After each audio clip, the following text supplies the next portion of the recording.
Bienvenidos al programa Obert de este año. Benvinguts. Hemos comenzado hoy el workshop de verano de RCR en su edición número 16.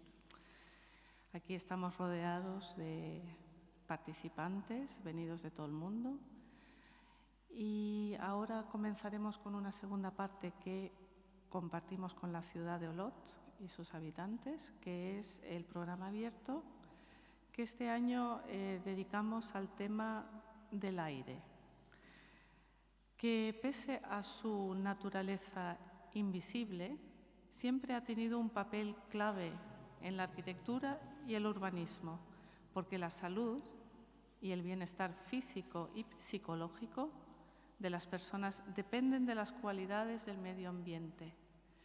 Un concepto tan amplio como el aire plantea la oportunidad de crear un punto de intersección para cualquier disciplina artística o científica, haciendo visible lo invisible, y donde la arquitectura juega un papel clave en su visibilidad porque crea espacios a partir de trazar límites al aire. El laboratorio RCR Lava, de los fundadores de RCR Architectes, está trabajando actualmente en el proyecto europeo Air for European Resilience, AIR, que por primera vez pone a disposición la tecnología y el conocimiento de dos de los principales centros de supercomputación de Europa en Stuttgart y Barcelona. El proyecto AIR, una iniciativa de la Comisión Europea para fomentar alianzas de ciencia, tecnología y artes que implementen de forma efectiva un enfoque europeo de la innovación tecnológica centrado en las necesidades y los valores humanos para hacer frente a los retos sociales, ecológicos y económicos actuales, valorando el papel del arte en la ciencia, la industria y viceversa.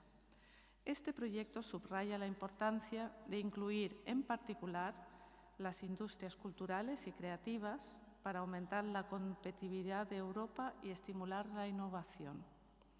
Acabamos de ver un vídeo titulado Nothing Else, Nothing Less de Javi Muñoz, un vídeo que narra una historia de arte, pasión y perseverancia grabado en el espacio Babri, uno de los espacios icónicos creados por RCR Architectes. Jamal Calender, extraordinario coreógrafo y bailarín, graduado de la prestigiosa escuela de danza Juilliard, es el protagonista de esta producción artística. A través de este vídeo, el director Javi desea dar fuerza y espacio a temas como los prejuicios, la homosexualidad y el racismo, y cómo estos temas, lamentablemente, se presentan muchas veces como barreras en la industria del arte, especialmente en el mundo del ballet. En este vídeo, Jamal muestra su fuerza y perseverancia y frente a toda la negatividad que rodea el mundo desde temprana edad, pues logra convertir esos obstáculos en energía y pasión, convirtiéndose así en uno de los mejores de su profesión. Así que esta es una pieza inspiracional para nosotros. Y ahora pasaremos a una conferencia con Francis Soler, que tengo aquí sentado a mi lado, con el título Arquitectura en todos sus estados o cómo hacer posible la arquitectura en un mundo imposible, que nos hará balance de una arquitectura en un contexto actual imposible a través de sus proyectos, que ahora veremos. Francis Soler se graduó en la Escuela de Arquitectura de Paris-Villemin y es miembro de la Orden de Arquitectos de Francia desde 1975. En 1985 creó una práctica privada, Francis Soler Architect, y estableció en 1994 una sociedad, Architecture Francis Soler, de la que es director general. El Centro Internacional de Congresos de París abrió el camino hacia proyectos diseñados en la finísima línea entre espacios de arquitectura y espacios de arte. Su obra une una economía necesaria y un universo idiosincrásico que, según el contexto, cubre todo el espectro desde la abstracción hasta la figuración. Cada proyecto, ya sea pequeño o grande, se concibe como una obra de arte única para jugar un papel esencial en la ciudad.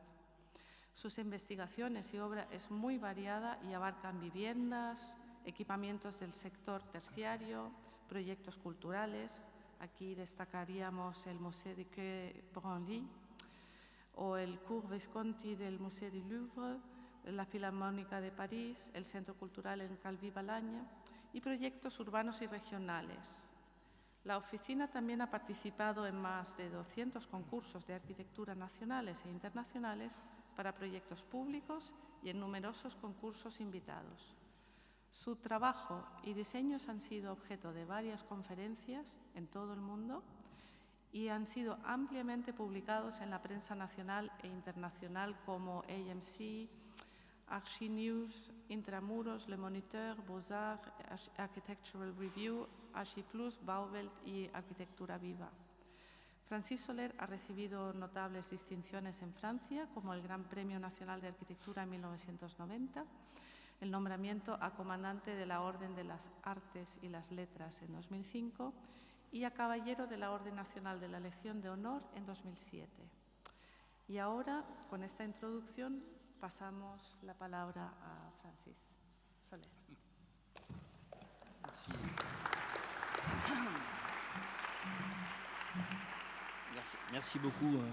Merci beaucoup Andrea. Merci à tous d'être ici ce soir. Merci surtout à Carmen, à Raphaël et à Ramon de m'avoir invité à vous rencontrer déjà et à faire exposer un petit peu les quelques projets qu'on a, comme le titre l'indique, beaucoup de mal à réaliser et de plus en plus dans un monde impossible qui est en face de nous. Donc, quelques beaux projets, mais comme me disait notre ami, on en parlait tout à l'heure, Rudy Ricciotti, l'architecture est devenue un vrai sport de combat et il faut être très très résistant pour amener des projets comme aujourd'hui RCR les mène. Je suis en grande admiration pour ces trois-là parce qu'ils sont vraiment formidables, plus toutes les équipes. J'ai visité, je l'ai dit, le Rodez, le projet de Soulages. Je considère que ce projet est un combat permanent contre tout ce qui pourrait vous empêcher de faire avec Soulages une œuvre majeure. C'est une œuvre pour moi la plus importante en Europe aujourd'hui parce qu'elle met une fusion complète entre le contenant et le contenu. Il n'y a aucune différence dans l'espace ou dans le cheminement entre les œuvres de Soulages et l'œuvre de RCR. J'ai eu la chance de dormir il y a 4-5 ans dans les Cols. C'est une expérience pour ceux qui ne l'ont pas fait, faites-le vite, parce que c'est une expérience sensuelle et sensitive absolument magnifique. On est dans un monde parallèle, on est dans le cosmos, je ne sais pas où on est, mais on n'est pas sur Terre, quoi. On est quelque part entre vos mains d'ailleurs, entre vos mains. Mais c'est magnifique. Ces remerciements faits, bon, je vais essayer d'expliquer un petit peu donc, quelques travaux et montrer à quel point c'est toujours très compliqué d'essayer d'œuvrer en architecture. Alors, l'idée, déjà, ce que j'essaie de développer depuis quelques années, c'est de montrer que pour construire une œuvre d'architecte, il ne suffit pas de faire toujours la même chose et qu'on peut s'attaquer à des programmes différents, à des sujets différents et quand on réunit, bien que les programmes soient différents et que les écritures des projets sont a fortiori différents, on peut constituer une œuvre cohérente. La preuve est ce jardin des délices de Jérôme Bosch, fait en 1504, est l'exemple type pour moi de ce qu'est une œuvre au global. C'est-à-dire qu'on peut faire des choses extrêmement variées, enfin on le voit ici sur le... Mais en même temps, chacune des œuvres contribue à une œuvre globale. C'est-à-dire qu'il y a une cohérence dans les différentes échelles du travail, mais on ne peut pas dissocier les œuvres les unes des autres, et pourtant elles ne sont pas pareilles.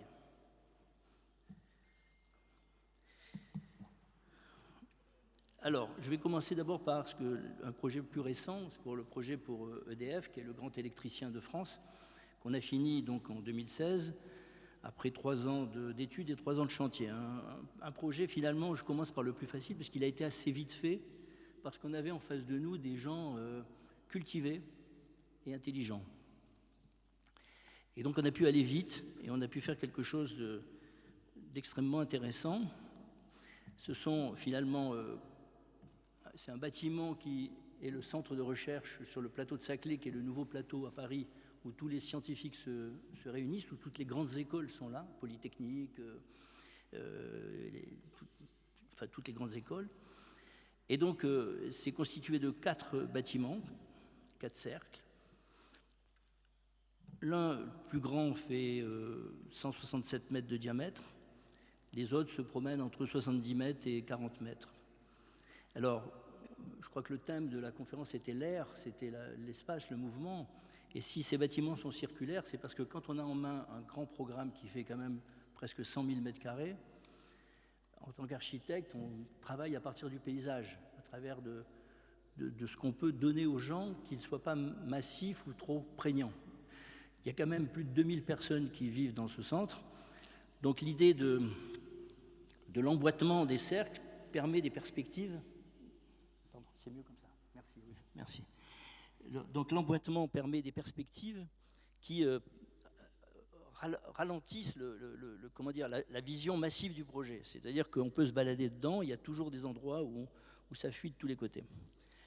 Voilà, donc on le voit en jaune, le projet est à côté d'un autre projet qu'avait fait Architecture Studio pour Danone. C'est un projet donc important qui se voit en passant en avion. Si vous arrivez par Orly, c'est le seul projet qu'on voit sur le plateau de Saclay parce qu'il est différent de tout le reste, où justement on est dans une architecture sur le plateau où tout est carré, tout est mis au carré, tout est réglementé, on va dire. Et avec ce projet, on a réussi à convaincre les gens de sortir de la réglementation qui contraint les architectes à faire toujours la même chose et dans des éléments qui réduisent le travail de l'architecte, la créativité de l'architecte.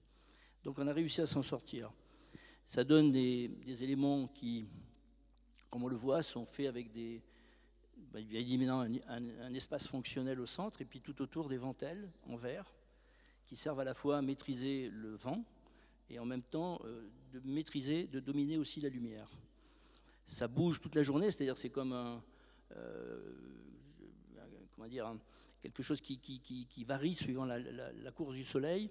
Et il n'y a jamais, on n'a jamais la même perception quand on vient le matin, quand on vient le midi ou quand on vient le soir. Le bâtiment n'est pas statique, c'est-à-dire que le bâtiment, lui, est statique, mais le regard qu'on a dessus ne l'est pas.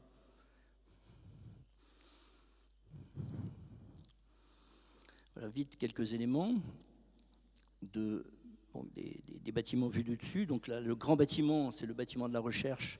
C'est là où se calcule le nucléaire.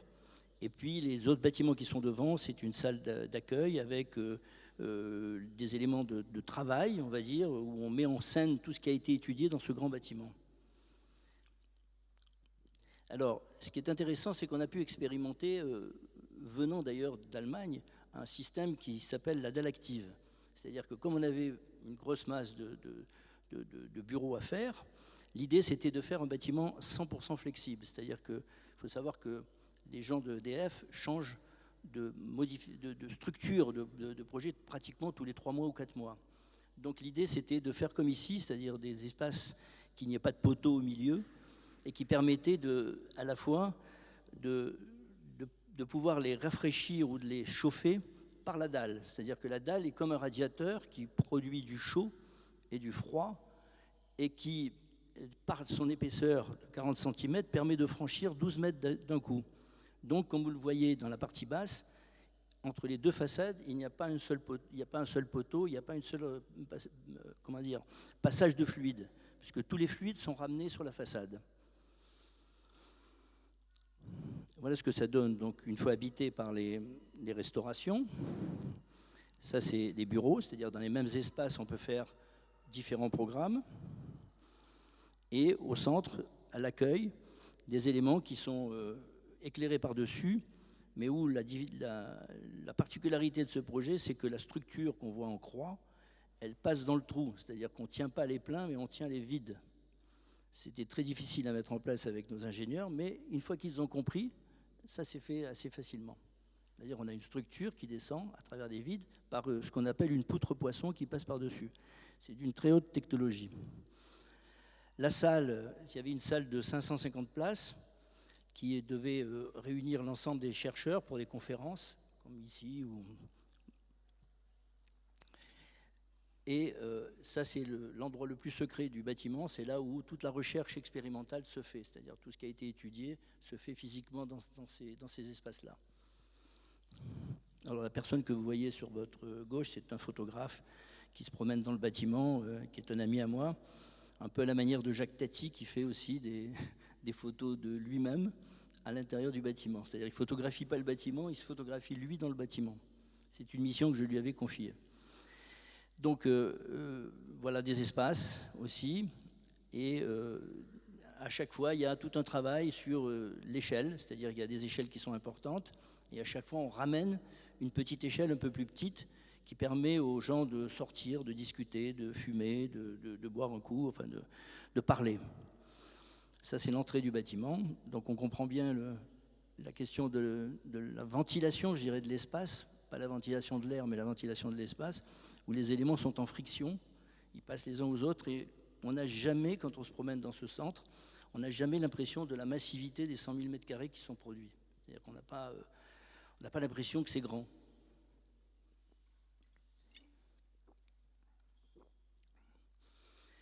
Les espaces extérieurs ont été faits par Pascal Cribier, un paysagiste absolument magnifique, qui malheureusement est décédé il y a quelques années, maintenant 2 ou 3 ans. Et qui a fait un jardin qui est absolument magnifique. Alors ça, c'est toujours mon photographe, un peu fou, qui se promène dans le bâtiment et qui me dit, puisque l'architecture est dans tous ses états, moi je vais me mettre aussi dans tous mes états. Alors, dans la diversité, une fois qu'on a traité des sujets comme EDF, qui sont des sujets de fonctionnement d'une entreprise importante, moi j'ai une passion, c'est le logement, et plus particulièrement le logement social. Je fais ça depuis des années, c'est quelque chose qui est récurrent dans l'agence. Il n'y a pas une année où on ne cherche pas une opération de logement social parce que ça fait partie de notre mission. Moi, j'estime qu'on ne peut pas faire toujours des palais, on ne peut pas faire toujours des bâtiments qui servent qu'aux grands ou qu'au spectacle, mais de temps en temps, il faut toujours, je pense que la responsabilité des architectes, c'est de faire du logement social. Alors là, c'est une opération qui est à Auteuil, dans le 16e arrondissement, c'est-à-dire dans un quartier très chic de Paris, et où paradoxalement, avec le maire de Paris, on avait fait une opération de 400 logements, dont 200 logements, en gros, étaient faits par Rudy Ricciotti, que vous connaissez certainement, qui est l'architecte du MUSEM à Marseille, du bâtiment de musée, qui est important, et deux autres opérations qui étaient faites par Anne Demians et Finn Geipel, qui est un architecte berlinois que vous connaissez certainement, qui a fait des choses très intéressantes, dont notamment la Cité du Design à Saint-Étienne. Le plan masse, c'est un plan masse très simple, c'est-à-dire c'est des bâtiments qui sont posés en bout d'une parcelle et qui sont posés les uns à côté des autres, avec les 2 bâtiments du haut, c'est les bâtiments de Ricciotti et le mien, puisqu'on est en logement social. Au milieu, il y a le bâtiment d'Anne Demians, et puis au bout, il y a le bâtiment de Finn Geipel. Alors, c'est une structure qui permet, par le déhanchement, le déclassement, d'augmenter le linéaire de façade et qui nous permet d'avoir une opération qui, écologiquement est passive. C'est-à-dire qu'on n'a pas besoin d'instrumentaliser les bâtiments pour les rendre technologiques, c'est-à-dire de mettre des cellules photovoltaïques en plus, de mettre des éléments en plus. Non, le dispositif déjà des bâtiments les uns par rapport aux autres permet de régler d'une certaine façon une urbanité, je dirais, écologique. Les orientations, l'Est, l'Ouest, enfin, avec le climat parisien, bien évidemment, qui n'est pas le même que le vôtre. Alors, on voit donc le bâtiment, le mien est au fond là-bas, le bâtiment de Rudy est à côté, et on a, ce qui est particulier dans cette opération, c'est qu'on a pu mettre au point un système de mutualisation de matière. C'est-à-dire, comme nous avions 400 logements, on a pu, les 4 architectes ensemble, mettre au point un système où on avait les mêmes menuiseries, le même système de menuiserie, les mêmes couleurs de menuiserie, les mêmes façons de construire le projet, ce qui a permis à l'entreprise de rationaliser complètement les 400 logements et de pouvoir offrir ainsi aux logements sociaux les qualités de bâtiments qu'on trouvait dans le logement privé. C'est-à-dire que là où il y a plus d'argent, on mutualise et on peut basculer de l'argent pour mettre sur les logements sociaux qui augmentent leur qualité. Alors, c'est un bâtiment construit avec des cages d'escalier au milieu et des logements traversants, parce qu'à Paris, il faut avoir du traversant pour créer du courant d'air, mais ça, c'est même ici, hein, partout aussi, ça se fait partout. Et voilà ce que ça donne. Alors ça, c'est du logement social. Hein. C'est du logement il y a juste des gens qui font des dépôts de dossiers et qui sont habitués. Alors, il y a une double façade, c'est-à-dire qu'il y a des éléments qui s'ouvrent en accordéon, et puis devant, il y a une double peau en coulissant qui est à 80 cm devant un balcon. Et ce système-là se généralise sur l'ensemble du projet. Ça c'est le mien, et ça, c'est celui de Rudy. On voit les choses sont identiques. Voilà, donc quelques images rapides du projet. Ça, c'est déjà le hall de Anne de Miance et de Finn Geipel. À côté, on voit le bâtiment de Anne, qui est sur la gauche, là, avec la tour Eiffel dans le fond, puisqu'on a, on a une perspective ouverte directement de la porte d'Auteuil sur la tour Eiffel. On a réussi à mettre un espace à l'intérieur du bâtiment de Anne de Miance, qui est un trou, un peu comme celui-ci, mais sans plafond, et où on a créé une sorte d'espace, on va dire artistique, pour faire court, qui est un espace sans fin, c'est-à-dire c'est un espace en abîme où on a plus, quand on rentre dans cet espace à gauche, là, on n'a absolument plus aucune notion de l'espace, c'est-à-dire que tout part dans tous les sens, on ne sait plus où on est. Et là, c'est l'alignement à droite, c'est l'alignement au moins de 3 bâtiments parmi les 4. Voilà l'homogénéité qu'on disait. Alors, les architectes travaillent avec leur propre sensibilité, mais à partir d'obligations et de règles que nous nous fixons entre nous. Alors ça peut se faire parce qu'on se connaît depuis très longtemps, avec Rudy, 30 ans, avec Finn Geipel, 25 ans, avec Anne de Miance depuis 20 ans, et donc ça permet d'avoir de la confiance entre nous. C'est important parce que la plupart des concours qui sont organisés aujourd'hui, par exemple à Paris, on oblige à mettre 4 architectes qui ne se connaissent pas ensemble. Évidemment, ça pète au bout de 3 semaines. Parce qu'il y en a un qui veut faire rouge, l'autre il veut faire bleu, l'autre il veut faire grand, l'autre il veut faire petit, l'autre il veut faire comme ci, ça ne marche pas. Là, on a travaillé vraiment ce qu'on appelle une mutualisation de l'architecture. Ce qui a fait dire à Rudy, à force de ce travail collectif, c'est les oiseaux qu'on entend là ? Ouais, ils sont là. On est surveillé par les oiseaux. Qu'on avait fait un des premiers bâtiments communistes de l'histoire de l'architecture sociale. C'est Ricciotti qui dit ça. Hein. Bon. Cette opération a fait l'objet d'une exposition à la Cité de l'Architecture, qui est un peu à Paris le centre de la recherche générale sur l'architecture, et qui est resté 6 mois avec des prototypes à échelle 1 et des maquettes également, beaucoup de choses. Dans un autre domaine, un autre projet qu'on a gagné d'ailleurs en Corée du Sud, à Séoul, et c'est un concours que la ville de Séoul avait lancé. Alors il y a eu un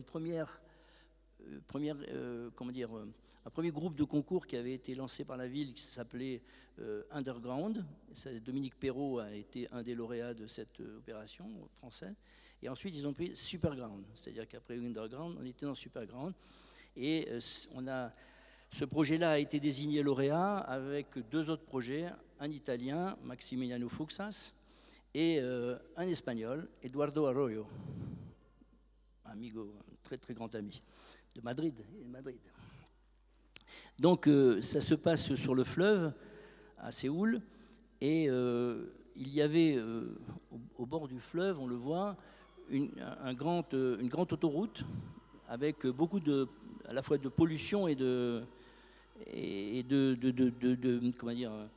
d'éléments gênants, on va dire. Voilà, ça passe le long du fleuve. C'est vraiment un quartier très, très, très détruit. Et c'était un quartier on appelait ça le quartier des shoemakers, c'est-à-dire des cordonniers, qui était juste à côté. Et la ville voulait les déplacer pour les mettre ailleurs et faire des bâtiments un peu plus riches que ce qu'ils apportaient à la ville. Donc nous, on a décidé de les garder, de les laisser sur place et de proposer un projet qui ne détruisait pas l'autoroute, mais qui l'englobait, un peu à la façon, vous connaissez peut-être cette image du Petit Prince, où on voit le serpent, le boa, avaler un éléphant, et de Saint-Exupéry.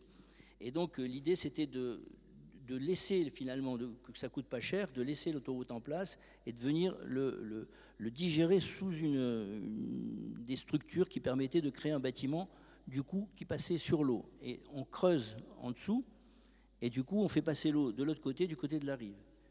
Ça permettait de créer, en fait, une sorte de grand élément, comme une sorte d'île parallèle, et l'eau que vous voyez arrive... Et l'eau qui arrive par-dessous, on ramenait finalement l'eau jusqu'au quai de la ville de Séoul. Voilà ce que ça donnait une fois l'autoroute digérée. C'est-à-dire qu'il y avait une inversion du système. C'est-à-dire on prenait l'eau, on la ramenait par-dessous et on laissait l'autoroute là où il passait. C'est-à-dire qu'on agrandissait en fait la surface aquatique. Voilà ce que ça donne. Bon, on est en attente, on a des contacts pour l'instant, mais c'est très difficile, comme partout. Les projets à l'étranger, ça va doucement, c'est compliqué. On nous appelle, on nous rappelle, on s'arrête, ça repart. Enfin bon. Ça, c'est un autre projet aussi d'une tour, puisque vous avez vu, le bâtiment se terminait également par une tour de 200 mètres de haut. C'était une grande équerre comme ça qui venait montrer un signal, parce que le paysage urbain de Séoul à cet endroit-là n'est pas signifiant. Il n'y a pas de relief. La Défense, ça c'était aussi un projet qu'on a fait en 2015, qui était tout simplement qui développait un système d'hôtellerie et de bureaux qu'on nous avait demandé de mettre en place juste à côté de l'Arche de la Défense. C'est toujours en cours, c'est-à-dire qu'on nous demandait de mixer des programmes différents à l'horizontale et on les a mis à la verticale en les additionnant les uns au-dessus des autres, mais avec des configurations très différentes et avec une structure qui nous a pris beaucoup de temps, qui à la fois est très technique, très sécuritaire. Il faut penser à tout dans une tour, c'est très compliqué, et qui monte comme ça, comme deux tours jumelles qui sont en fait comme deux danseurs, un danseur avec une danseuse à côté qui s'enlacent. Voilà ce que donnait donc à côté de l'Arena qui est un stade de rugby à côté là, ou de spectacle, qui a été fait par Christian de Porzenpark, Pritzker aussi, français, comme vous, messieurs. Et voilà donc les espaces intérieurs qui donnaient sur l'Arche. Alors, là, on va rentrer dans un système un peu critique, c'est-à-dire que là, je vais vous montrer deux projets qui montrent à quel point c'est difficile parfois de faire des propositions quand on est architecte et qu'on n'est pas entendu, qu'on n'est pas écouté et que ça ressort 30 ans plus tard. Les Fibres de Spa, c'est un campus universitaire en Nouvelle-Calédonie, qui est un territoire français, donc à l'étranger, près de l'Australie, donc on le voit. Et en fait, on voit sur le plan masse qui est à droite, on nous demandait de construire en fait un campus universitaire avec des salles de classe, des salles de cours, un peu ce que vous faites ici, des séminaires, des choses comme ça, des universités. Et ce terrain était, on dit des restants qu'en France, était en pente, comme ça avec des éléments. Et l'idée, c'était de profiter du terrain naturel et que le terrain naturel soit juste relevé, c'est-à-dire extrudé, comme on dit en technologie, pour fabriquer ce qu'on appelait des fibres habitées. C'est-à-dire c'était des fibres qui étaient faites à partir d'éléments qui étaient soit en structure métallique, puis des bambous tressés, attachés. C'est-à-dire qu'on utilisait des technologies qui étaient des technologies de la Nouvelle-Calédonie, avec le climat de la Nouvelle-Calédonie qui est un climat très chaud. Et donc, ça donnait des choses comme ça sur le terrain, et chaque fibre avait une caractéristique on le voit ici, voilà, chaque fibre était habitée par une sorte de fenêtre en PVC, en plastique, un peu comme Kuramata, vous savez, quand il met ses roses, il inclut les roses dans le fauteuil, dans son fauteuil, c'est-à-dire que c'était des inclusions comme ça de flamboyant, puisque ça s'appelle du flamboyant, c'est du, je ne sais pas comment on dit en espagnol, du flamégo, comme ça. Et puis, c'était pour, tout simplement, on changeait de fibres, on changeait de fleurs, on changeait d'éléments floral. Et ça donnait des choses comme ça, qui étaient positionnées, et ensuite, on pouvait fabriquer un programme. Ça se passait donc en 94, presque 30 ans. Le commissaire de la République française m'a mis dans un avion et m'a dit « Retournez en France, on ne veut pas de ça ici ». Voilà, comme quoi parfois il ne faut pas être trop tôt dans des endroits où aujourd'hui en France, on parle peut-être en Espagne aussi, je pense, d'architecture écologique. Ce bâtiment-là serait dans toutes les revues, mais c'était trop tôt pour fabriquer quelque chose qui était naturel, c'est-à-dire que c'était juste, ça travaillait sur un courant d'air, sur un climat, sur quelque chose qui était endémique. Et le commissaire du gouvernement m'a dit « Mais nous, on veut un collège comme vous avez, vous, à Paris. On veut les mêmes, on ne veut pas ça. » On m'a dit « Mais ça, c'est pour Nouméa. » On m'a dit « Non, on veut un collège comme à Paris, à Nouméa, avec 45 degrés sur la tête de soleil. » Bon, c'est pas grave. Donc on a continué notre chemin et on en a fait un autre un peu plus tard. C'est-à-dire qu'à Lorient, qui est une ville de l'ouest de la côte française, en Bretagne, c'est la ville la plus vantée d'Europe, en Europe ou en France tout au moins, mais déjà en Europe. Donc on nous demandait, dans un concours, de rénover les bunkers qui avaient servi aux Allemands pendant la guerre pour restaurer les sous-marins. Et les bunkers, les murs, ils font 4 mètres d'épaisseur ou 5 mètres d'épaisseur. C'est pas possible de travailler avec. Comme vous avez pu le faire dans votre agence, ici, ça, c'est impossible. Donc, moi, je me suis dit, on va plutôt travailler sur l'énergie et sur la technologie de l'énergie. Et donc, en 99, c'est-à-dire en 99, on proposait de nettoyer tout le terrain et de positionner à peu près 70 éoliennes, ce qui aujourd'hui s'appelle de développement durable. À l'époque, ça s'appelait des ventilateurs. Et on fabriquait de l'énergie capable d'alimenter la moitié de la ville de Lorient. Ils nous ont renvoyés en nous disant « C'est pas la question qu'on vous a posée, monsieur l'architecte, intéressez-vous à faire de l'architecture ». Donc ils ont pris un bâtiment peint en rouge qui a été lauréat, mais c'était bien, ils étaient contents. Et on s'aperçoit qu'en 2012, au même endroit, dans le monde, annonce le même projet qui aujourd'hui, en 2025, va se fabriquer.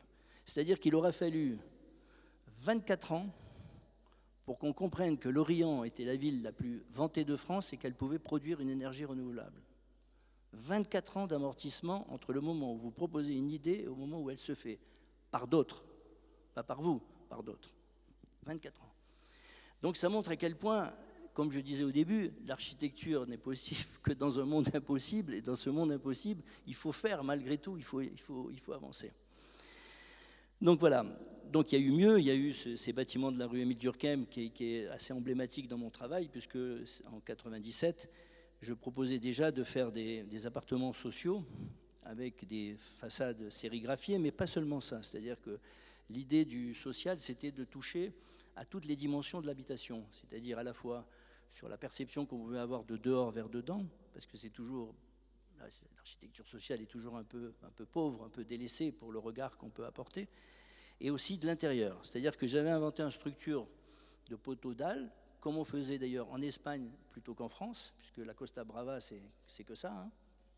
Dans les années 60-70, ça a été construit avec des poteaux et des dalles. Et puis on passait devant finalement une double peau en verre, sérigraphiée, sur un thème que je vais développer ici, qui est le thème de Palais du Thé à Mantoue, qui est un thème qui débloque un peu, qui décensure l'habitation, c'est-à-dire qui décensure l'art. C'est-à-dire que dans ce tableau de Giulio Romano, qui est au Palais du Thé à Mantoue, c'est plus le Christ, c'est plus la Vierge, c'est plus l'enfant Jésus, c'est les diables qui font l'amour avec les femmes. Donc c'était plutôt bien, et on a pris ce thème-là, j'ai pris ce thème-là, Et j'ai développé plusieurs éléments qu'on a décomposés pour rendre le projet assez abstrait au global. Et voilà, donc il y a des éléments collés sur les façades. On est à côté de la Bibliothèque de France de Dominique Perrault, dans une architecture plus domestique, donc avec une échelle plus domestique. Lui, il est dans l'abstraction de l'équipement public, et moi je suis dans la domesticité, on va dire, de l'échelle de proximité du logement. Alors, la structure, comme je vous l'ai dit, c'est juste un poteau, une dalle. Alors l'intérêt, c'est que vous proposez à votre client un bâtiment qui est juste un plateau, avec une circulation centrale. Et puis à partir de là, avec lui, vous composez un programme. Et vous mettez dedans des studios, des 2 pièces, des 3 pièces, des 4 pièces, que vous voulez. En mettant bien évidemment, on le voit, la façade sérigraphiée en double paroi. Parce qu'à Paris, il fait un peu plus froid qu'ici. Hein. Donc on a double pot, qui est un élément statique, mais qui permet de ventiler le logement et de faire en sorte que l'hiver, on n'allume pas le chauffage du tout. Dans ces bâtiments, le chauffage n'est jamais allumé de l'hiver, jamais. Il est uniquement en dynamique de positionnement, de technique de façade. Et donc vous pouvez revenir en arrière, c'est-à-dire si la population change dans le quartier, s'il y a plus d'étudiants qui veulent des plus petits appartements, ou s'il y a des grandes familles qui viennent au contraire avec plus d'enfants, donc vous modifiez et puis vous revenez à ça ou vous repartez à ça. C'est un bâtiment, comme on dit, flexible, réversible, c'est-à-dire que vous donnez, vous, en tant qu'architecte, à un client, un maître d'ouvrage, non pas un bâtiment, mais un outil que lui fabrique, ce qu'il est son métier, c'est-à-dire donner des logements avec des loyers, avec des choses qui sont fabriquées. Et donc on l'aide bien évidemment à modifier les choses pour y arriver. Juste à côté, c'est un autre bâtiment de ce qu'on a appelé les frigos, c'est-à-dire c'est un bâtiment qui est constitué de façades dépolies. Pourquoi ? Parce que j'avais constaté que souvent, à Paris, les bureaux sont tous vitrés. Pourquoi ? Parce qu'il y a besoin beaucoup plus de lumière que dans d'autres pays.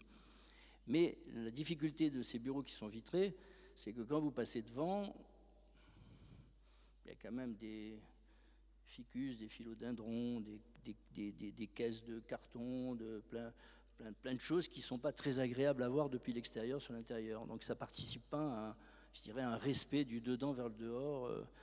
Donc on a travaillé sur un système de façade qui permettait de faire une boîte complètement dépolie, de façon à ce qu'on n'enlève pas de la lumière, mais au contraire, on empêche le regard de l'extérieur vers l'intérieur, tout en permettant de voir de l'intérieur sur l'extérieur, puisqu'il y a des bandes en vitrage clair. Le facteur de lumière du jour qui est obligatoire à Paris, c'est-à-dire on a un calcul qui donne une quantité de lumière obligatoire dans les bureaux, dans les lieux de travail, nous a obligés à mettre ces dépolis en haut et en bas, bien évidemment. Et en fait, on s'est aperçu que la quantité de lumière, c'est comme un abat-jour, c'est-à-dire quand vous allumez une lampe, il n'y a pas beaucoup de lumière, mais si vous mettez un abat-jour, il y a une diffusion de la lumière. Donc finalement, on s'est aperçu qu'on avait plus de lumière que prévu dans les normes qu'on nous donnait.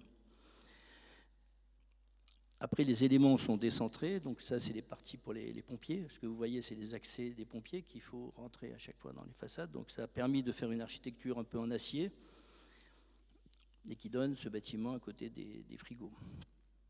Alors ça, c'est le ministère des Cultures. C'est aussi c'est après le centre de conférence internationale à Paris.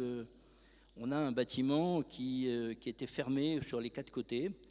Donc, qui était un bâtiment qui datait de 1925 et 1950 et 1980. Il y avait 3 époques.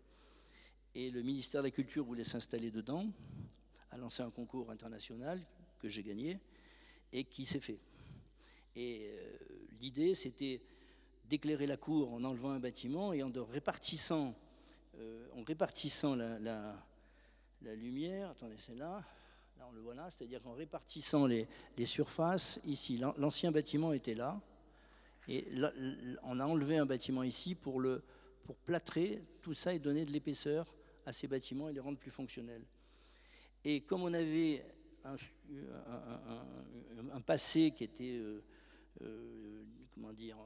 qui datait, comme je l'ai dit, de 3 époques, donc on a mis dessus une résine métallique qui permettait d'emballer un peu à la façon de cristaux c'est-à-dire d'emballer le tout des époques, de façon à ce qu'il n'y ait pas de différence, quand on vient de l'extérieur, entre les années 20, les années 30 et les années 50. C'est-à-dire qu'on a rajouté une couche, on a enlevé l'année 80 parce qu'elle était trop horrible, on a gardé 50 et 1920, et on a rajouté cette peau qui est aussi une émanation du tableau de Jules Romain, puisque le ministère de la Culture se vante de dire qu'il décensure l'art, et donc il fallait appuyer dessus.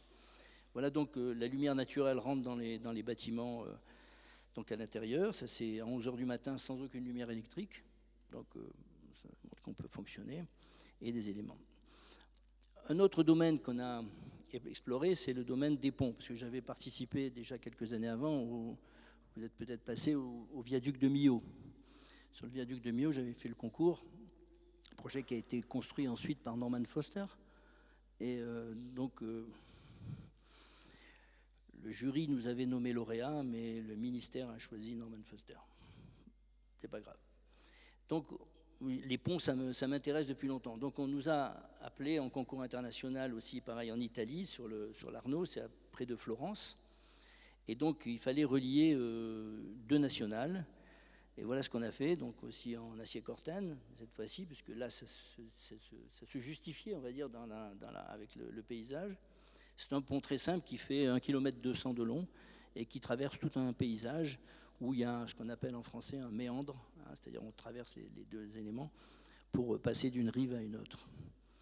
Voilà, donc ça c'est des dessins qu'on a fait nous-mêmes à l'agence. Tout ça, on voit ce qui est intéressant à voir, c'est que c'est dans le profil du haut, c'est qu'on a gagné sur le fait que j'avais écrit que je mettais au défi qui que ce soit de faire un pont avec moins de matière que ça. Ils ont tout regardé, personne n'a fait moins de matière que ça pour la porter. C'était pas possible. Donc, c'était un projet qui déjà traitait de ce qu'on appelle aujourd'hui l'économie de la matière, puisqu'on est dans ce travail-là aujourd'hui. C'est-à-dire, on essaye de faire en sorte qu'on dépense moins on fasse moins de béton, on fasse moins d'éléments. Enfin, je veux dire, c'est la frugalité, on appelle ça, la frugalité. Donc voilà, ça c'est des dessins qu'on fait nous-mêmes à l'agence avec nos ingénieurs, on a des amis ingénieurs, parce qu'on veut maîtriser un peu comme on veut maîtriser tout, quoi. Parce que si on ne maîtrise pas le détail, on ne maîtrise pas l'architecture. L'architecture, c'est à la fois une idée, mais c'est aussi de la construction et c'est aussi un détail. Sans détail, il n'y a pas d'architecture. Ce qui est pas ce que disait un certain... Bon.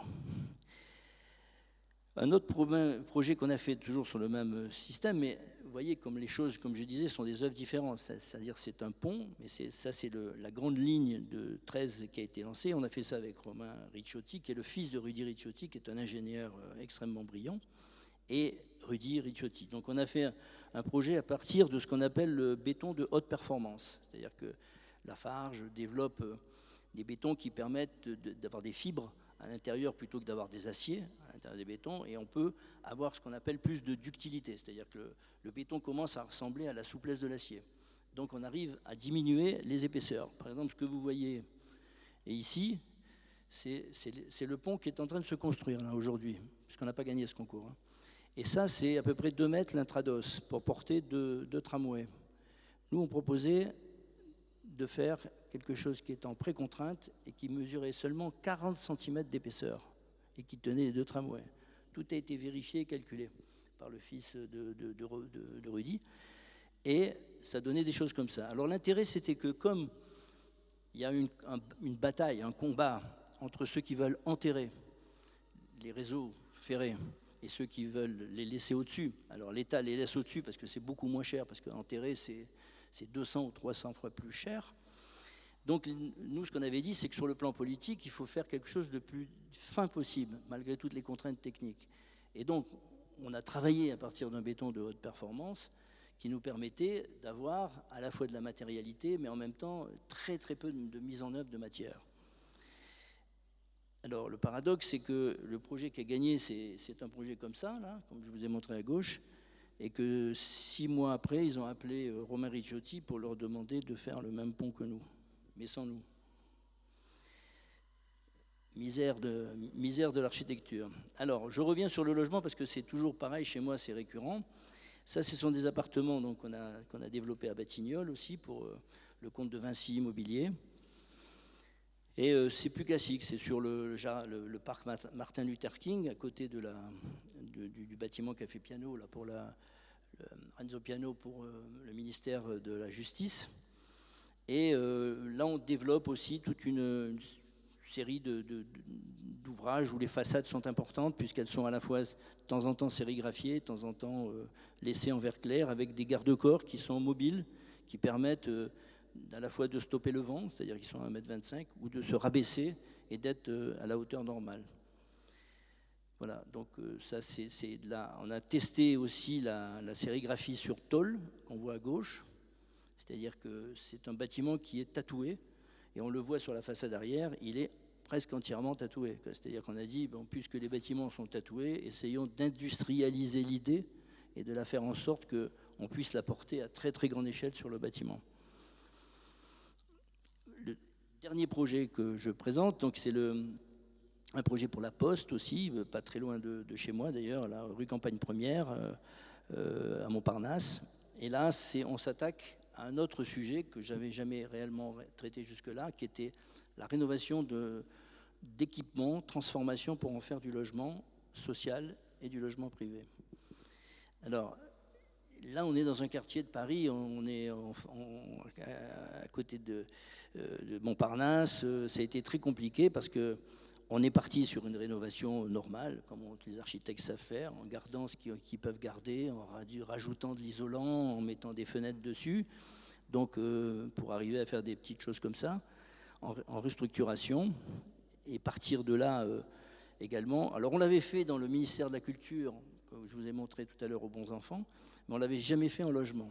Et c'était plus difficile parce que les normes des logements, la normalisation des logements en France est très, très, très, très contraignante.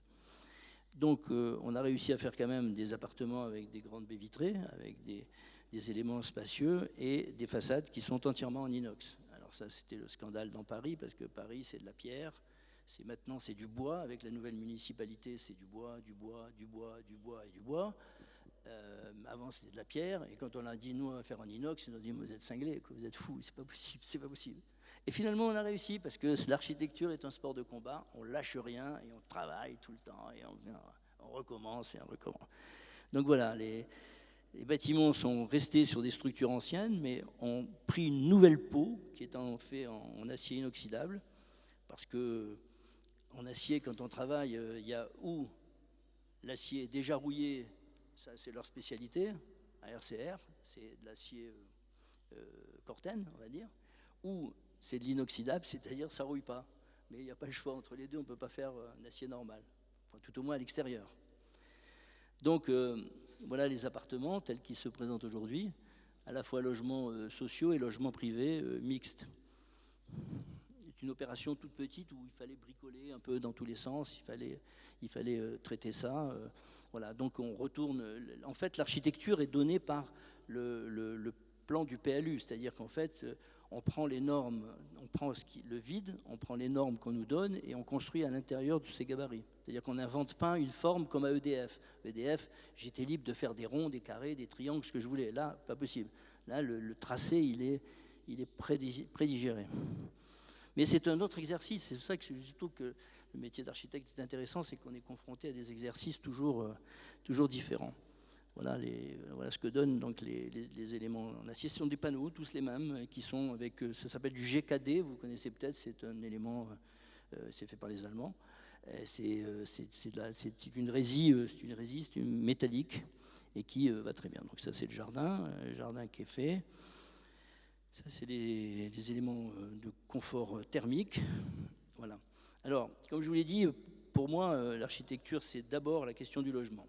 J'ai montré 4 projets, Batignolles, Auteuil, Durkheim et Campagne Première. Et ça, c'est un engagement, comme je vous l'ai dit tout à l'heure. Donc, en 2017, il y a eu le logement fonctionnait sur une loi en France. Et à l'arrivée d'Emmanuel Macron, ils ont monté une conférence de consensus pour modifier le logement, les règles du logement, sous prétexte de le rendre meilleur. Ça, c'est la politique. Donc, moi, j'ai monté un groupe qui s'appelait Initiative Logement, dans lequel j'ai fait participer au moins autant de personnes qu'il y a là, ce soir. Des promoteurs, des architectes, des designers, des paysagistes, des notaires, des intellectuels, des écrivains. Et on a proposé quelque chose de nouveau pour le logement. La politique n'écoute personne et surtout pas les architectes. Donc, on a perdu. La loi n'a pas été modifiée parce qu'en fait, cette loi, qu'est-ce qu'elle cache? Elle donne la main aux entreprises. C'est-à-dire qu'avant, quand on faisait un projet de logement, comme vous avez pu le voir ici, on disait aux architectes, voilà, il y a un terrain, voilà un budget, voilà un programme, faites-moi un projet. Après, on va chercher l'entreprise. La loi a tourné le sens en disant les architectes ne savent pas respecter ni les délais ni les prix. Donc, on va chercher les entreprises tout de suite. Et les entreprises, on leur dit, vous avez un budget, qu'est-ce que vous êtes capable de faire pour ce budget? Alors, on leur dit, mais attention, il vous faut un architecte. Alors, ils vont chercher des architectes qui sont les plus cool, les plus lisses, ceux qui disent rien, ceux qui font des bâtiments très simples, qui ne réfléchissent pas et qui sont d'accord avec l'entreprise qui, elle, dit pas de balcon, c'est trop cher. Pas de revêtement de sol, c'est trop cher. Pas de cuisine, c'est trop cher. Et puis donc, à la fin, on se retrouve avec des bâtiments pour des logements sociaux qui sont extrêmement pauvres. Donc, ce groupe avait été fait pour lutter contre ça.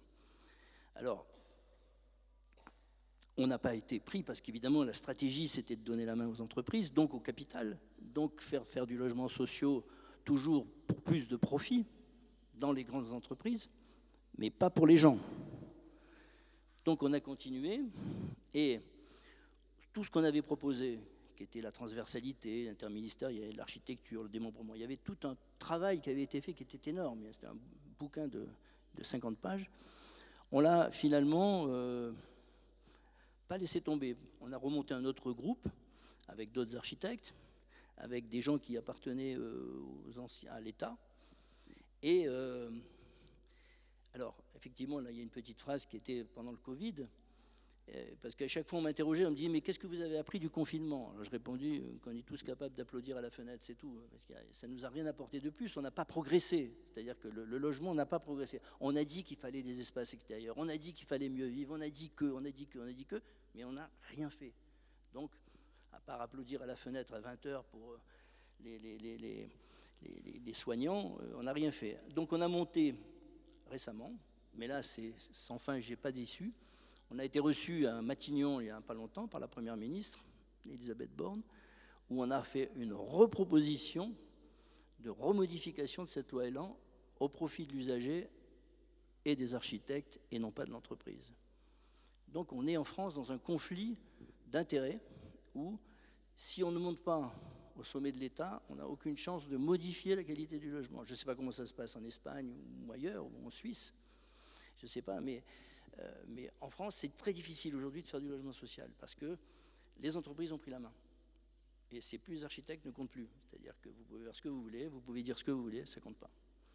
Donc, quel est l'espace? Quand on sait que la ville est faite à 80% en gros de logements ou de domestiques, d'architecture domestique ou d'architecture de logement, enfin de logement ou de bureaux par exemple, on se dit, bon, c'est vrai, il reste encore 20% pour les grands équipements, les beaux équipements, ce que vous faites d'ailleurs, ce qu'on fait aussi avec EDF. Mais que vont devenir les 80% d'architecture qui sont laissés aux entreprises et non pas aux architectes? Donc c'est tout le problème qu'on a aujourd'hui, il est là, c'est-à-dire qu'est-ce qu'il faut qu'on fasse pour reprendre le pouvoir? Je parle des architectes, des artistes, des paysagistes, des philosophes, pour qu'on puisse aujourd'hui proposer aux gens des habitations décentes. Voilà, j'ai fini.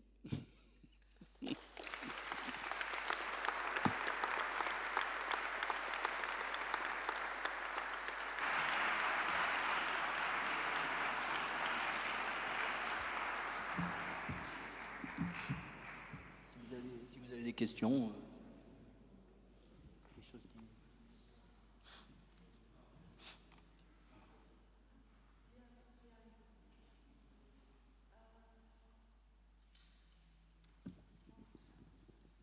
Je parlerai ici on m'entend. Oui. Voilà.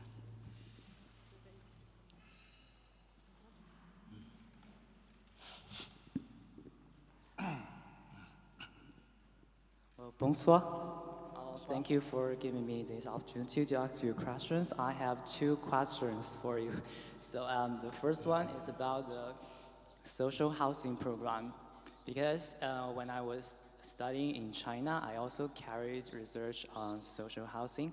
But I think we are doing something different in China and also in Europe, because in China, I think our architects prefer to put people from the same background into the community, like or we call it a little society. But because we put the safety first, this is this is the most important factor that matters. But here in Spain, I don't know if the situation is the same in France, but when I studied in Barcelona, my professor told me that they are doing research about focus on the diversity, like to put people from different cultural background, from different countries together into the same community. So I want to know how to keep the balance between diversity and safety in the same community, like social housing community. Because for me, it's a little hard to understand that, because in China, for social housing, of course, people will from the same background. For example, usually just our poor graduated students, we don't have money to buy a new apartment or even can't afford a house or apartment. So that is why we ask for a social house to get a better price. So this is my question, how to keep the balance between diversity and safety. This is first question, thank you.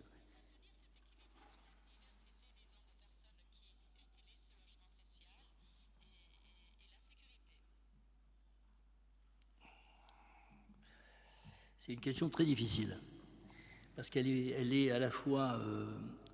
elle ne concerne pas seulement l'architecte, elle concerne le maire, la politique de la ville.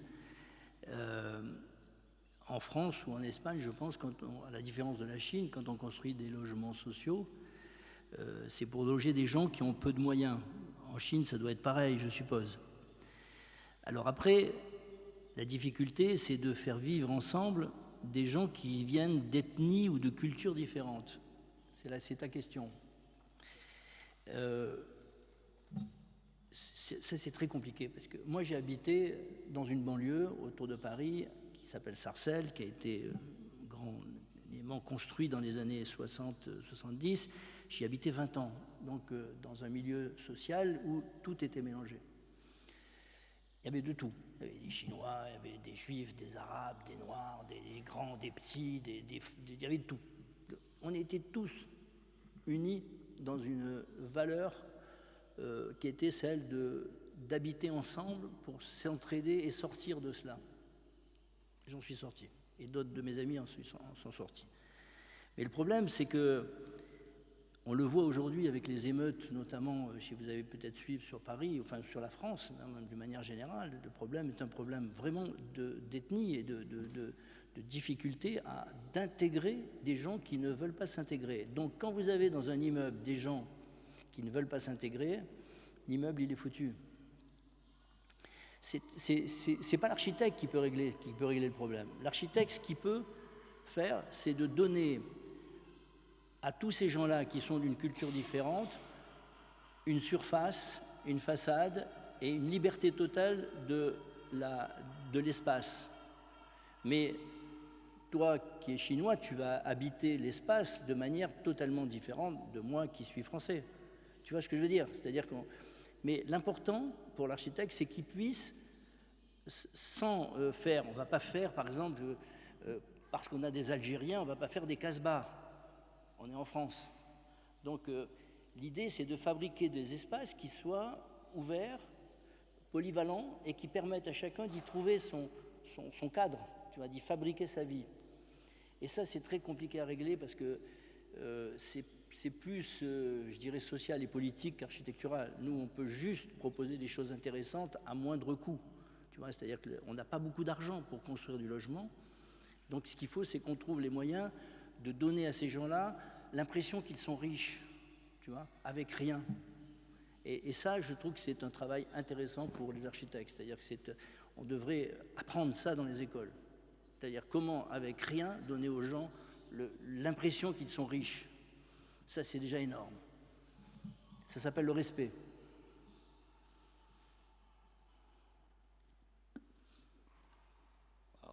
Thank you so much. Well, here's my second question, and it's about, I'm super interested in your last project that you mentioned about that you're using a special material is kind of expression of combat.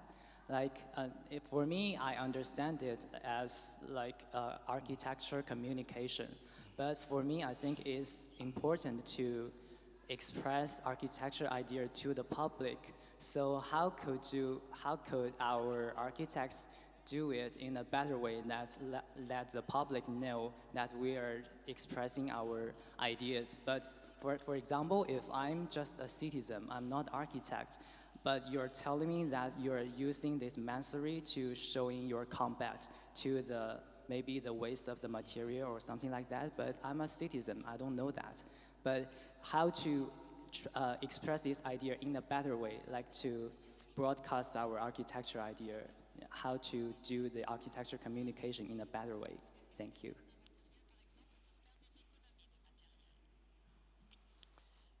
Il y a plusieurs questions. C'est utiliser aujourd'hui une matière, ça peut être du béton, ça peut être de l'acier, ça peut être du verre. C'est toujours un choix, comme je dis, l'architecte qui fonctionne à la préférence. C'est ce que j'ai dit au début, c'est-à-dire qu'on a un choix de matériaux très, très, très grand. Et on peut, en fonction de ce qu'on trouve comme programme en face de nous ou du site, quand on construit à la campagne ou quand on construit en ville, on ne construit pas de la même manière. Quand on construit à Pékin ou quand on construit à Barcelone, on ne construit pas de la même manière.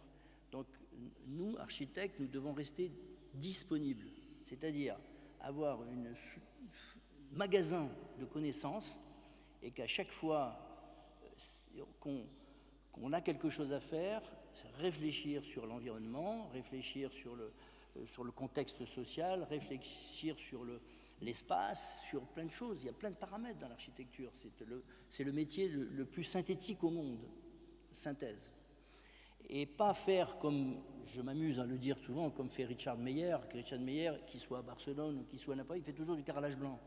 Tu vois, c'est pour moi l'antithèse de l'architecture, intégrée, intelligente. Donc, c'est ça qui est important. Alors après, le problème du public, c'est très compliqué, mais je vais être très clair. Si tu demandes aux gens ce qu'ils veulent, tu ne fais pas d'architecture. Tu fais du Walt Disney. Par contre, tu peux proposer aux gens des choses auxquelles ils ne pensent pas. Mais il faut que tu sois sûr de toi. Parce que si tu proposes des choses qui se rentrent dans leur imaginaire ou dans leur pratique, ils vont l'adopter. Et ils vont te dire après, je n'y avais pas pensé, mais qu'est-ce que c'est bien. Quand j'ai mis les vitrages sérigraphiés sur la rue Durkheim, il y a plus de 20 ans, j'étais le premier à le faire, on m'a traité de communiste, d'anarchiste, de terroriste, de tous les noms. Récemment, ils ont fait une étude, une enquête, et ils sont venus pour leur demander, personne n'en voulait.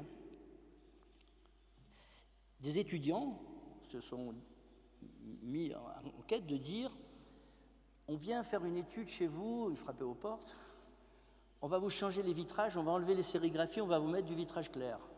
Ils se sont tous fait jeter. Parce que les gens disaient, non, ce bâtiment, c'est le nôtre. Il n'est pas comme les autres et il nous appartient. Et ce que l'architecte a proposé, on l'a adopté. Donc, si tu ne proposes pas des choses différentes de ce que les gens veulent au départ, tu n'as aucune chance de faire de l'architecture. Aucune.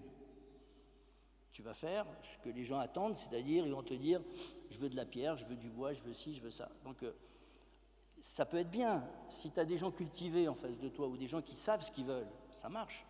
Mais la plupart des gens, ils voient ce qu'ils voient à la télévision ou ce qu'ils voient sur Internet ou ce qu'ils voient de plus ordinaire, je dirais, tu vois. Donc il n'y a pas d'excellence dans leur tête parce que c'est pas qu'ils sont idiots, c'est qu'ils ne sont pas cultivés, ils ne sont pas éduqués. Ils ne sont pas éduqués pour ça. Ils ne sont pas éduqués tout simplement. Comme vous êtes dans les écoles d'architecture, d'art, de paysage ou de photographie, ils ne sont pas éduqués. Donc, tu peux discuter avec eux, mais jusqu'à une certaine limite, parce que sinon, après, ça s'appelle de la démagogie. Et j'ai jamais vu un architecte sortir une œuvre après avoir fait de la démagogie. Jamais. Je ne sais pas si c'est bon, mais... Yeah, thank you so much. Merci. Merci à toi.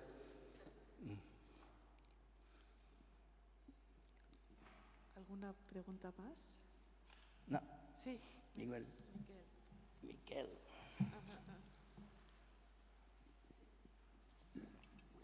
Merci beaucoup pour ta conférence. Tu as parlé de la difficulté de faire des logements sociaux. Est-ce que tu crois que la possibilité de le recyclage des bâtiments des années 60, 70, c'est un chemin pour offrir à la société les logements sociaux qu'on ne peut pas faire comme tu voudrais maintenant? Maintenant, on ne peut plus les faire comme ça. Parce que comment dire, ce qu'on voudrait faire, c'est des logements qui soient, si tu veux, c'est d'offrir d'abord des plateformes qui permettent d'évoluer en permanence, parce que la ville évolue. Et on ne doit plus démolir, pour des raisons écologiques, tout simplement. Transformer, aujourd'hui, c'est mieux que démolir. Pendant les années 60, 70, 80, on démolissait pour reconstruire. C'était, dès qu'il y avait un truc ancien, on cassait, on recommençait. Bon. Aujourd'hui, c'est pas écologiquement bien de le faire. Donc on garde les bâtiments. Mais pour les garder, il y a deux choses, il y a deux méthodes. La première, c'est d'utiliser déjà ce qui existe, ce qu'on a fait dans le dernier projet que tu as vu, quelque chose qui existe. Et puis après, c'est quand tu conçois aujourd'hui des bâtiments neufs, en logement, je dis bien, mais ça peut s'étendre aux équipements, tu dois concevoir des bâtiments qui sont ce qu'on appelle réversibles ou flexibles. C'est-à-dire que de façon à ce que la mutation de la ville se fasse sans qu'on change les projets en permanence. Et ça, je vous conseille le livre de Anne Demians, qui a travaillé avec nous, qui a fait un livre sur la réversibilité, avec des grands chercheurs qu'elle a mis au point, Cédric Villani, qui est un grand mathématicien, etc., en France. Elle explique tout ça, c'est-à-dire qu'elle explique que c'est à la fois un problème social, un problème d'économie majeure, et aussi un problème même de taxes, de TVA, c'est-à-dire que c'est un problème politique. Parce que quand tu transformes des bureaux en logements, tu ne payes pas la même taxe, tu vois, c'est-à-dire que les villes ont intérêt à avoir plus de bureaux que de logements. Donc quand tu changes les bureaux en logements, ils perdent les taxes. Donc tu vois, le problème, il n'est pas seulement lié au bâtiment, quoi. Il est lié à un environnement économique et politique. Mais aujourd'hui, il faut construire, si on construit du logement, il faut savoir que dans 10, 15 ans, 20 ans, il va nous échapper, il va passer à autre chose. Et il faut qu'on conçoive ces bâtiments comme ça. Moins de matière, plus de flexibilité, plus d'ouverture, plus de passage, comme on disait, aux gens différents, quoi, tu vois, je pense que c'est important. Mais c'est valable aussi pour les bâtiments, parce que des bâtiments, il y a les bâtiments publics, il y a le bâtiment de Rodez, qui est un bâtiment spécifique pour Soulages, qui est fait comme ça, quoi, tu vois, sa fusion. Mais Beaubourg, c'est l'inverse. Le centre Georges Pompidou, c'est des plateaux, et puis dedans, tu peux changer ce que tu veux. Donc, il y a ou du spécifique ou du là. Et le logement, il est chez Beaubourg aujourd'hui, tu vois, parce qu'avant, on faisait des logements qui étaient cloisonnés avec du béton tous les 2,70, tous les 2 mètres, 5 mètres. Maintenant, c'est plus possible. Il faut changer la façon de construire. Et ça, les entreprises n'en veulent pas. C'est-à-dire que pour faire toujours moins cher, elles utilisent des technologies qui sont contraignantes, et qui ne sont pas écologiques, qui ne sont pas responsables. Et c'est ça qui est un peu contradictoire. Pardon, excusez-moi. C'est un peu contradictoire. J'ai répondu à tes questions? Oui. Merci beaucoup. Oui, mais merci pour tout ce que tu nous as Allez les jeunes, raconté. Là. Allez les jeunes, allez parler un peu là. Oui. Ah, voilà, il y a un jeune là-bas, un Français. Je vois un Français jeune là-bas. Oui.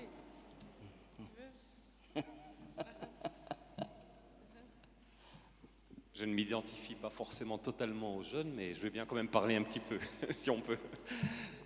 Je voulais dire que, comme première conférence de ce workshop, je trouve admirable au niveau pédagogique ce que tu as transmis. Et je voulais plutôt commenter ça et te remercier que peut-être formuler une question. J'ai essayé de redonner un peu mes idées parce que c'était tellement dense. Il y a d'abord cette attitude de l'architecte, cette attitude combative que tu as expliquée, qui est indispensable dans le contexte dans lequel on est et qu'on vit et qu'on subit tous.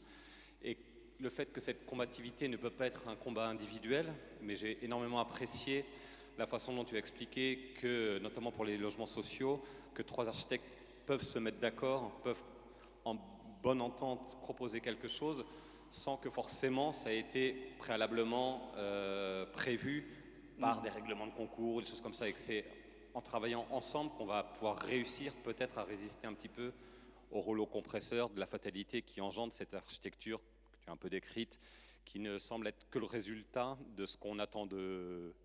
Non, ce qu'on n'attend pas de nous d'ailleurs, parce qu'on ne sait plus très bien ce qu'on attend de l'architecture actuellement, mais ce que le système tend à provoquer comme finalement matérialisation d'une certaine résignation et de tristesse. Donc cette énergie, je trouve que c'est quelque chose de fantastique et qu'il faut qu'elle anime finalement la façon de concevoir de tout le monde et dès les débuts de la formation de l'architecte.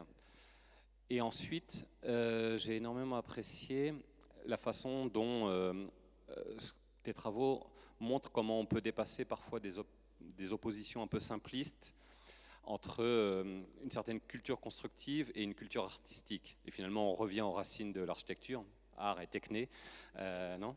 Et comment finalement quelque chose qui est ancestral par rapport à l'architecture peut trouver une expression complètement contemporaine, et comment on voit que cette manière d'imbriquer la culture constructive et la culture artistique continue de pouvoir proposer des éléments aussi actuels et aussi intéressants, en y ajoutant l'autre élément qui est l'usage. Et finalement, c'est là où on voit que la trilogie vitruvienne, et on n'a pas fini finalement avec Venustas, Firmitas et Ultitas, et qu'on peut toujours continuer sur ces éléments-là à proposer des choses stimulantes et complètement actuelles. Merci beaucoup. Merci. Merci à toi. Oui, je peux te répondre. C'est-à-dire qu'il y a aussi, si tu veux, des architectes ici qui savent faire ça, c'est mêler l'art au sens, pas de l'art qui contient le projet de Soulages, mais je veux dire, l'art et la technique, ça va ensemble. C'est-à-dire qu'on ne peut pas construire, même un artiste ne sait pas construire s'il n'a pas un minimum de technicité dans son œuvre, dans sa façon de faire. Un photographe, pareil, s'il ne sait pas cadrer ou appuyer, la technicité suit. La difficulté, c'est qu'aujourd'hui, on a je vais le dire, un enseignement qui est devenu de plus en plus chercheur, abstrait et pas constructif, au point que les architectes, en France au moins, en Espagne ou ailleurs, je ne sais pas, en Chine, je ne sais pas, ils se font virer de tous les chantiers parce qu'ils n'apprennent aucune technique. C'est-à-dire que quand on fait un projet, il y a 2 parties dans le contrat. Il y a la partie conception et la partie réalisation. On conçoit un projet, on le dessine, on le propose aux entreprises et ensuite on le suit avec l'entreprise, on suit le chantier. Alors, le problème, c'est que dans les écoles d'architecture depuis maintenant une quinzaine d'années, on n'apprend que la première partie. La deuxième partie, on ne l'apprend pas. Donc, quand on reçoit, chez nous, des architectes qui sortent des écoles d'architecture françaises, je dis bien, je ne me permettrai pas de le dire ailleurs, je ne connais pas. Ils ne savent même pas empiler un parpaing sur un autre. Donc, on ne peut pas travailler, donc on ne peut pas les envoyer chez un client ou devant une entreprise, ils se font massacrer. Donc, il faut revenir à l'apprentissage d'une technicité sans être une école de formation technique. On n'est pas là pour ça, on est là pour rêver, pour réfléchir, pour formaliser un engagement politique, un engagement esthétique, un engagement social, et en même temps, savoir construire. Mais savoir construire, il n'y a pas besoin de le dire, on le sait. Il faut savoir tout simplement construire. Et au milieu, il y a le fonctionnement, il y a l'usage, c'est les gens. C'est-à-dire, il y a toujours les gens au milieu, parce que l'architecture est un art d'usage. C'est pas un art abstrait, c'est-à-dire un artiste, il fait son tableau, il est là, c'est pour lui. Et puis il trouve un client qui lui achète ou qui lui achète pas. Tandis que nous, il y a des gens qui vivent dans nos bâtiments en permanence. Il y a des gens qui sont là tout le temps. Donc, alors on ne peut pas satisfaire tout le monde, mais au moins trouver une ligne médiane qui permet, comme je le disais tout à l'heure, qui permet de faire le mieux possible pour tout le monde. Et puis après, chacun varie sur le curseur, plus haut, plus bas, au milieu. Enfin, bon. Et c'est ça qui est difficile aujourd'hui, c'est que je trouve que les jeunes ne réagissent pas assez à ce manque de technicité. C'est-à-dire que les écoles françaises fabriquent aujourd'hui des chercheurs qui sont devenus des entités entières. Alors ils passent leur temps à de l'abstraction totale, qui n'est même pas une abstraction artistique, qui est tout simplement une abstraction du projet. C'est-à-dire qu'on discute, on ne sait pas de quoi d'ailleurs, on sait pas, on en parlait tout à l'heure sur la Biennale de Venise. Allez à la Biennale de Venise, vous verrez le marasme que c'est. On passe son temps à la culpa, comme tu disais, hein, à l'excuse, et pas à la fabrication de propositions. On manque de propositions. Et c'est votre boulot. C'est ça aujourd'hui, c'est de ne pas hésiter, proposer, insister. Parce que de toute façon, c'est eux qui vont céder, pas vous.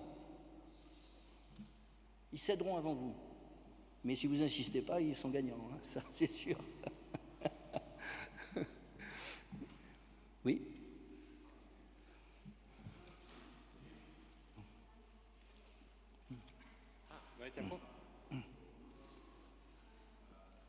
Non? La dernière, la ultima. Et ma question c'est qu'est-ce que vous pensez sur ce qui attribue à